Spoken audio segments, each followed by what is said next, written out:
অধ্যক্ষ মহোদয়, আজি আমাৰ বাজেটত আমি কৰ্মচাৰীসকলৰ বাবে আজি ইয়াত কৈছে UPS, OPS কৰ্মচাৰী পৰিষদৰ আজিকালি যিমানা নতুন কৰ্মী আছে তেওঁলোকতো NPSত থাকিব খোজে ওলোটাই পৰিৱৰ্তিত কথাবিলাক আমি বুজিয়ে নাপাওঁ এতিয়া যে 1.5 লাখ 1,60,000 ল'ৰা ছোৱালীয়ে চাকৰি পালে তেওঁলোককতো NPS লাগে কাৰণ আফটাৰ ৰিটায়াৰমেন্ট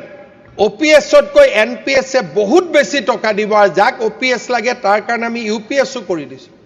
যে NPS লাগিলে NPS লৈকে যাওক UPS লাগিলে UPS ত যাওক এতিয়া মোক খুদে OPS কেতিয়া কৰিব কক আৰে যেতিয়া আমি NPS UPS সব কৰিয়ে দিলু কৰিব বাকি কি থাকিলে হ'ব পাৰে যে কিছুমান ভেঞ্চাৰ স্কুলৰ শিক্ষক প্ৰাদেশিকৰণ হৈছিল 2 বছৰ 3 বছৰ চাকৰি কৰিলে তেওঁলোকে সুবিধা পোৱা নাই অবখৰৰ সেই বিষয়টো আলোচনা হ'ব পাৰে আমিতো কেতিয়াও বেয়া না আজি আমি ইয়াত কলো যে ভেঞ্চাৰ স্কুলৰ শিক্ষকসকলে কলে যে ডেট অফ এপইন্টমেন্ট বদলিব লাগে আমিতো ৰাইজৰ কথাই হাউসত কৈছো যে হয় প্ৰাদেশিকৰণ আইনৰ আমি সংশোধন আনিম 2010 টোক আমি 2014 15 13 আমি যি কৰিব লাগে আমি কৰিম আমিতো ৰাইজৰ কথা এইখন বাজেটত যদি ৰাইজৰ কথা নাই ইয়াত কাৰ কথা আছে অধ্যক্ষ মহোদয় ইয়াত চাহ জনজাতিৰ কথা আছে জনজাতিৰ কথা আছে ভেঞ্চাৰ স্কুলৰ শিক্ষকৰ কথা আছে কৰ্মচাৰীৰ কথা আছে উদ্যোগৰ কথা আছে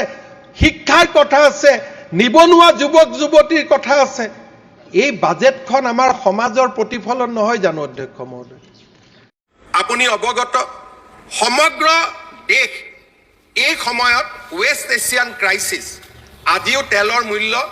$84 প্ৰতি বেৰেলত আজিও বাঢ়ি গৈ আছে এনে পৰিবেশৰ মাজতো আমাৰ ৰাজ্য চৰকাৰে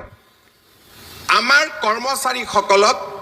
আমি 60% ডিয়াৰলেস এলাউন্স দিছো এটা তুলনা হ'ব যে অসম কেই নম্বৰত আছে অধ্যক্ষ মহোদয় ভাৰতৰ মাত্ৰ 3খন ৰাজ্যই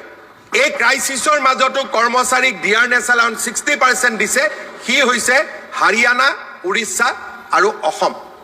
অধ্যক্ষ মহোদয় হয়তো আৰু দুখন এখন ৰাজ্যও দিব পাৰে মোৰ ডেটাৰ কৈও কিন্তু মেজৰিটি অফ ষ্টেট আজি কোনেও সাহস কৰা নাই তাৰ মাজত আজি আমি সৰকাৰি কৰ্মচাৰীক আপ টু ডেট 60% আজি আমি দিয়ে দিবলৈ সক্ষম হৈছো এনেকুৱা এটা অৱস্থা হৈছে অধ্যক্ষ মহোদয় যদি 2 মাহ 3 মাহ দিয়েটো দেৰি হৈছে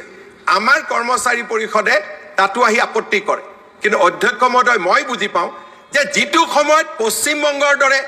যিটো সময়ত ডাঙৰ ৰাজ্যবিলাকে আমাক দিয়ে দিব পৰা নাই সেই সময়ত ৰাজ্য চৰকাৰে আমাৰ সৰকাৰি কৰ্মচাৰীসকলকো ন্যায় প্ৰদান কৰাৰ ক্ষেত্ৰত আমি কেতিয়াও পিছ হুকি অহা নাই